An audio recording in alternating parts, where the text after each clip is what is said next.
Hola, hola muchachos, ¿cómo están? Espero que súper bien. Bienvenidos a la séptima clase de Ciencias Naturales para octavo básico del programa EAR Chile. Hoy día vamos a ver la continuación de la materia de gases. ¿Ya? Vamos a hablar de gases 2.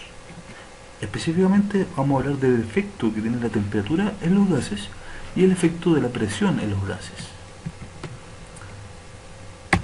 Veamos, por ejemplo, fíjense acá este cilindro que tiene un sólido, ¿cierto? En cuales sus componentes están muy juntos, ¿cierto? Muy unidos y se están moviendo.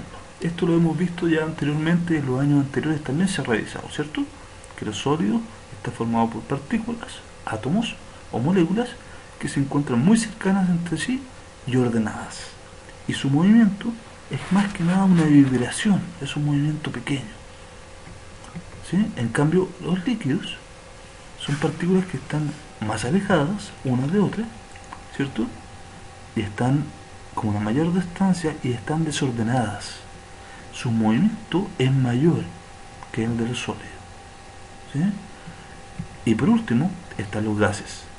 Los gases que son partículas muy separadas, ¿cierto? Muy desordenadas, cuyo movimiento es muy amplio. ¿Ya? Tienen mucho movimiento y una mayor velocidad. Esto, ¿cierto? Es lo que hemos estado viendo y lo que ustedes han estado revisando, ¿cierto? Como parte fundamental de los años anteriores de educación básica. Entonces, ¿qué es lo que podemos decir? Que cuando yo aumento la temperatura, las moléculas adquieren mayor movimiento. Si yo caliento un sólido, voy a decir que el calor, ¿ya?, produzca que las moléculas se muevan, ya sea de un sólido, de un líquido o de un gas. Entre más calor, entre más temperatura, perdón, tenga, ¿ya?, más movimiento voy a producir en las partículas. ¿Ya? ¿En cuál cilindros entonces hay mayor movimiento? En los gases. ¿Y cuál sería el efecto de temperatura en cada caso? En cada caso, el efecto de temperatura sería aumentar el movimiento de las partículas, en otras palabras, el grado de agitación de las partículas. ¿Por qué? Porque temperatura tiene que ver con eso. La temperatura es una forma de medir qué tanto se mueven las partículas. ¿Ya? Por lo tanto, un cuerpo que tenga una temperatura mayor significa que sus moléculas están en un mayor movimiento. Ya sea si son sólidas, están vibrando en mayor cantidad, o si son líquidas, también se están moviendo en mayor cantidad, o si son gaseosas, se están moviendo mucho más. Entonces, la temperatura, ¿qué es? Lo vamos a definir como una propiedad del cuerpo, ¿ya?, que tiene más o menos calor. ¿Sí? El calor, por otro lado, es una forma de energía que al afectar las moléculas de una sustancia va a promover el movimiento de las partículas, acelerando las moléculas que la están formando. Por lo tanto, el calor me permite que las partículas se muevan, y la temperatura es una propiedad del cuerpo que se manifiesta cuando tiene más o menos calor. Es una forma de medir, en cierto modo, el movimiento de las partículas. La temperatura entonces puede ser medida a través de distintas escalas.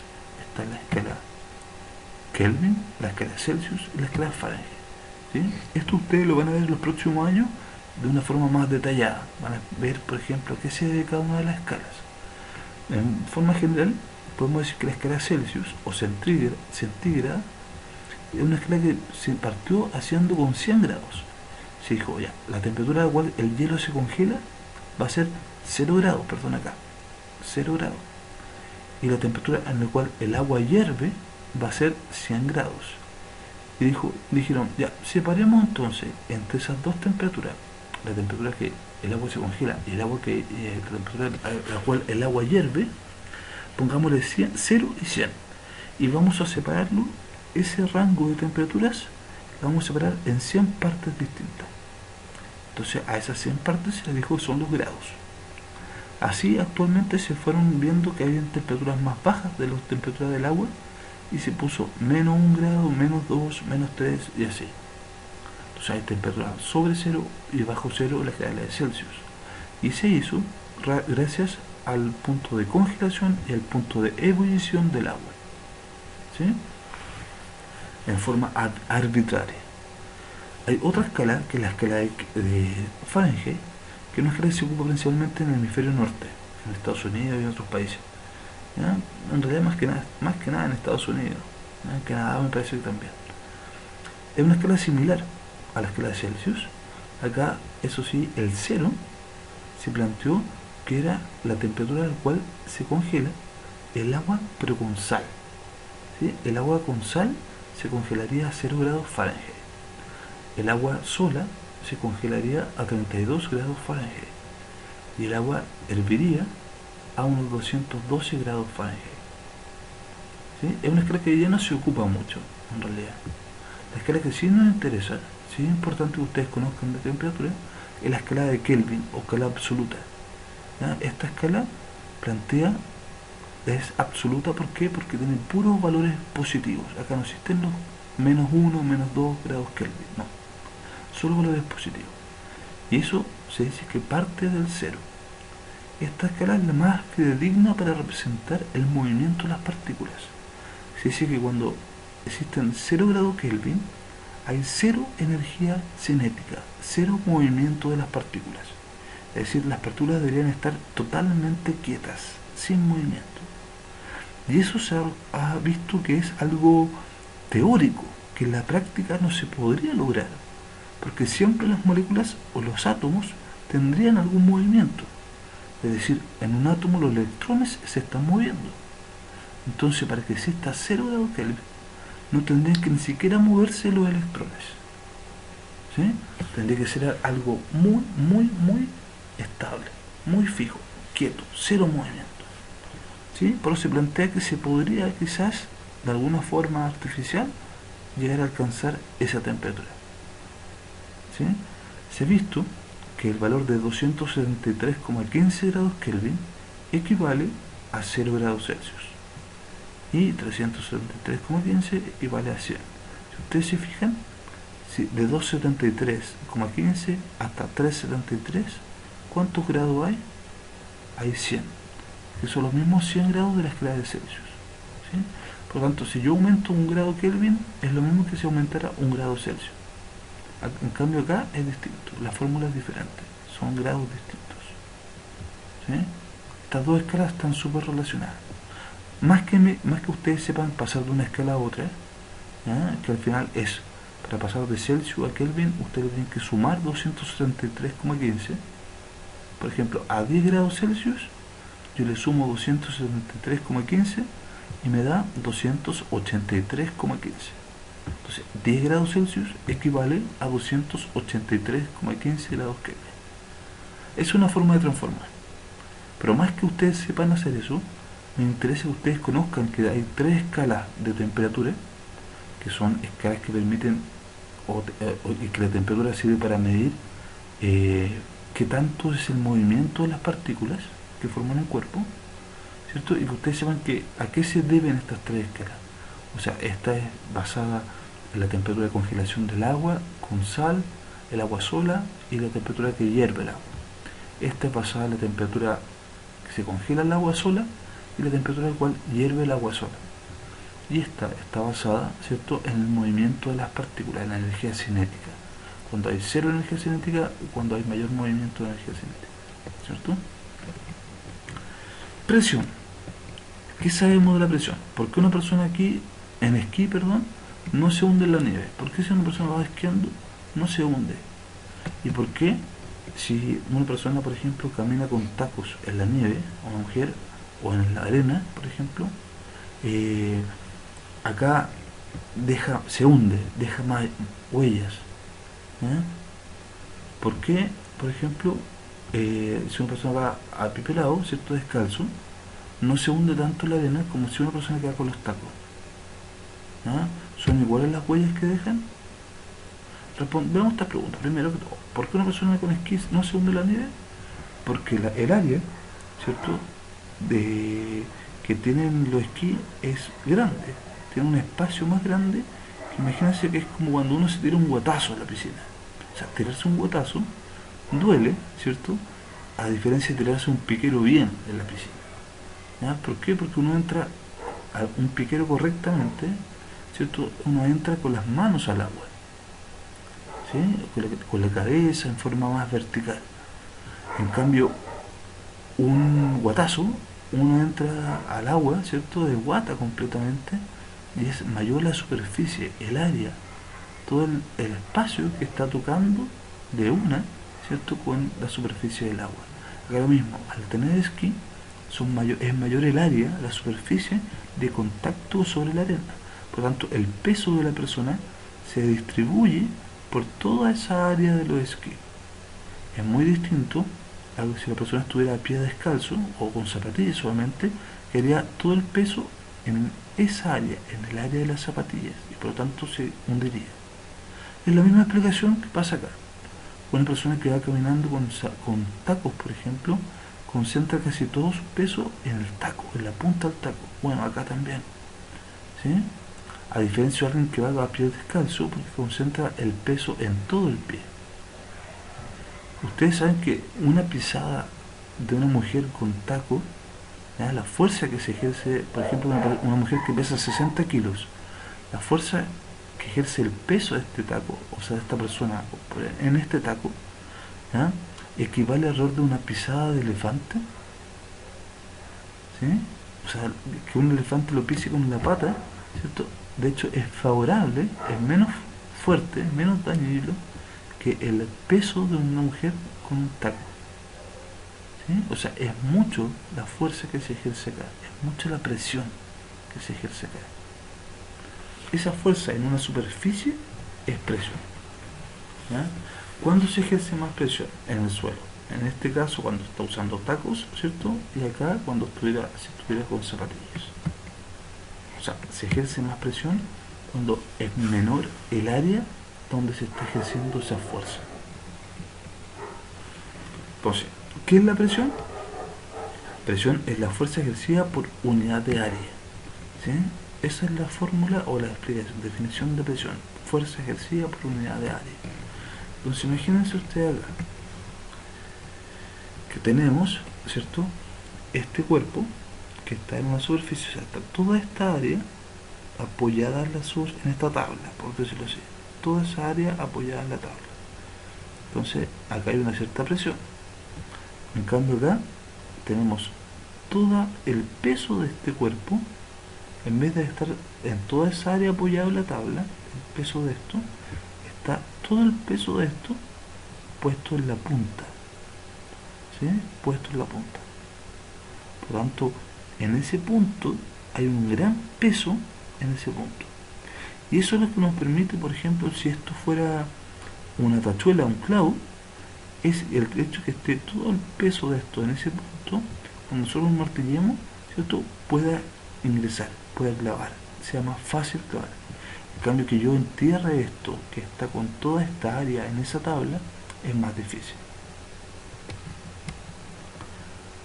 ¿Sí? La presión entonces es una fuerza que está dividida en el área. Eso es presión. Fuerza partido área. ¿Ya? Entonces acá hay menor presión, acá hay mayor presión en ese punto. ¿Cómo es la presión de un gas? Las partículas que están encerradas en el balón, por ejemplo, ejercen una presión sobre las paredes. Todas las partículas que están en un balón de gas, todas las partículas de los átomos o moléculas que están formando el gas y que están adentro, se están moviendo y ejercen, por lo tanto, choques con las paredes del recipiente, una cierta presión. ¿Sí? Esos choques de estas partículas van a rebotar y moverse de un lado para otro. ¿Ya? La presión de un gas entonces corresponde a la fuerza que ejerce una partícula sobre la pared del recipiente. O sea, una partícula que se mueve y choca con la pared va con una cierta fuerza en una cierta área y por lo tanto ejerce una presión. Si sumamos las presiones que se producen de cada una de las partículas que están chocando con la fuerza en un área, ¿cierto? Y rebotando, ¿ya? Vemos que todas las partículas de ese gas están ejerciendo entonces una presión que se suma, ¿cierto?, adentro del balón de gas. ¿Ya? Imagínense si fuera transparente, veríamos algo así. Las partículas que están ahí se están moviendo y están chocando con las paredes. Bueno, ahí no se ve mucho las paredes, pero están chocando con las paredes, ¿cierto? Y están rebotando, ¿ya? Y eso está ejerciendo una presión, ¿ya? O sea, recuerden, la presión de un gas corresponde a la fuerza que ejercen las partículas sobre las paredes del recipiente. ¿Qué otros ejemplos conocen de gases que ejerzan una presión en un recipiente, cierto, en que están contenidos? ¿Conocen ustedes alguno? Acá tenemos algunos, por ejemplo. Por ejemplo, el gas que tiene un aerosol, ¿sí? Adentro, las partículas de gas que tienen un aerosol están moviéndose de un lado para otro, ¿sí? Cuando nosotros apretamos el aerosol, dejamos salir esas moléculas y sale una presión bastante alta, ¿cierto? Como un chorro. Pero adentro se están moviendo. Lo mismo pasa en una bebida. El gas que está dentro de la bebida, ¿cierto? Si nosotros lo batimos, vamos a ver que se va a formar gas y ese gas va a salir también a una cierta presión. El gas que está en la botella, aunque no sea batida, ¿sí? Va a ser un gas que cuando la abramos se siente, se escucha, ¿cierto? La salida de ese gas. El tss, ¿ya? Adentro de un balón también hay un recipiente que tiene gas contenido en su interior, ¿ya? Un tanque de oxígeno, por ejemplo, para personas que tienen enfermedades respiratorias o personas que, ¿cierto?, que están asfixiadas y que necesitan urgentemente, ¿cierto?, una inyección de gas, ¿ya? O muchos tanques de este tipo también se ocupan con nitrógeno y otros gases. Un neumático, ¿sí?, también tiene gas en su interior. Entonces hay muchas sustancias, muchas estructuras en la vida cotidiana que tienen gases encerrados en su interior y que tienen una cierta presión. Acá, si el neumático se desinfla, la rueda se va a desinflar y la presión va a bajar, ¿sí? Lo mismo pasa con una pelota o en cualquiera de estos otros compartimentos.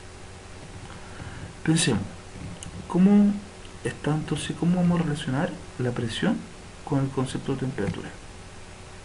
Imagínense ustedes que tienen un globo, ¿cierto?, aquí, que está puesto al sol, ¿ya?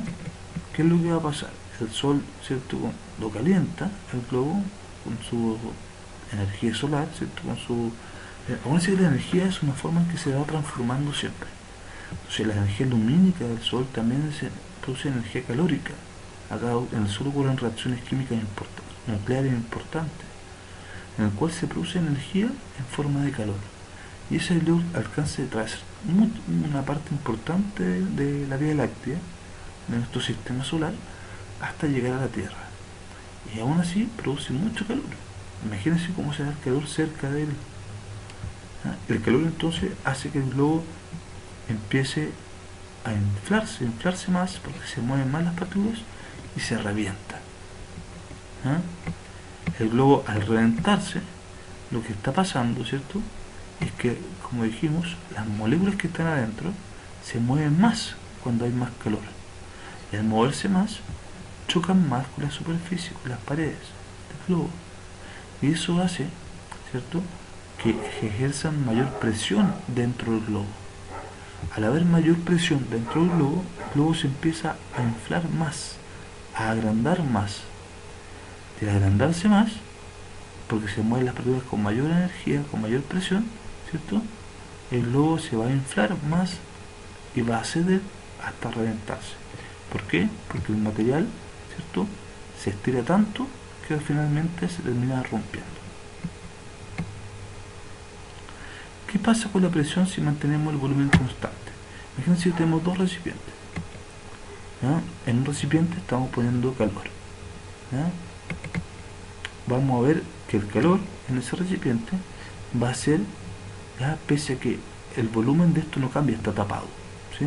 Está tapado y quieto, ¿eh? Entonces, y esto es resistente.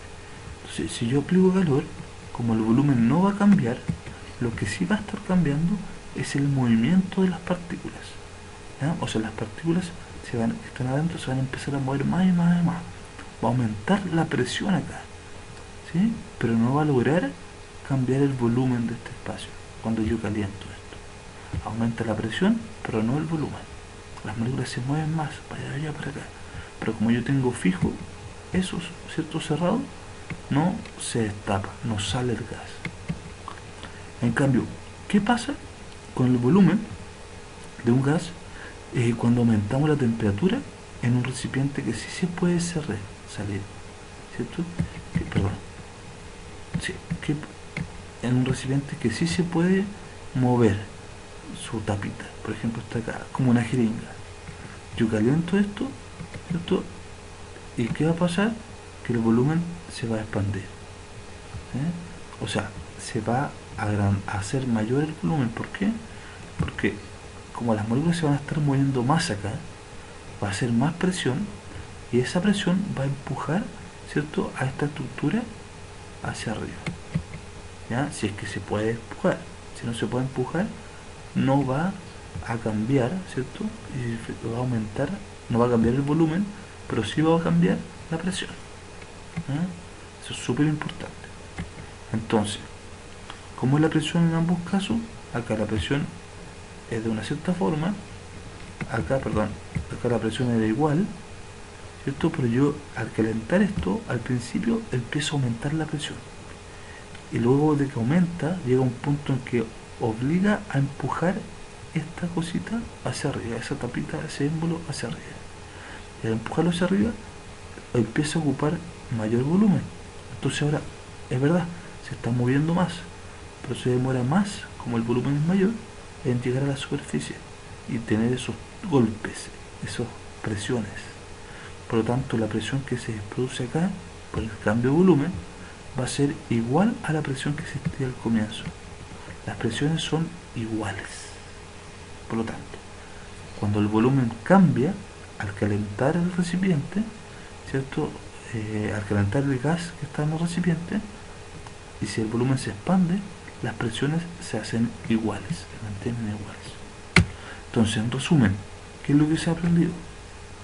Primero que todo, que al aumentar la temperatura, cuando tenemos un volumen constante, un volumen que no cambia en un recipiente, va a aumentar la presión, ¿sí? Si yo aumento la temperatura en un volumen constante, aumenta la presión, ¿ya? Como lo que pasa, por ejemplo, en un gas. Si yo caliento esto, como el recipiente es muy rígido, muy sólido, ¿cierto? El gas que está acá adentro va a empezar a moverse más, pero no cambia el volumen, se mantiene constante, aumenta la presión. En cambio, cuando yo aumento la presión, la temperatura, en un compartimento que tiene una presión constante, lo que yo voy a lograr es ver que aumenta el volumen. O sea, para mantener la presión constante, el volumen tiene que aumentar, ¿sí? Esto es súper común, es lo que pasa acá, por ejemplo en un globo, ¿sí? Cuando yo aumento la temperatura y quiero mantener la presión adentro constante, el volumen de este globo, como es expandible de látex, ¿cierto?, se empieza a expandir, a estirar, hasta el punto en que se revienta. Pero por lo menos por mientras está expandiéndose, ¿cierto?, se mantiene a una presión constante, gracias a que su volumen puede cambiar. Bueno, muchachos, eso es por ahora. Espero que les haya gustado el video y que no haya sido muy largo. Mucha suerte, nos vemos. Las próximas clases van a ser de repaso, solo ejercitación, así que pónganle empeño y vamos que se puede. Suerte, chao.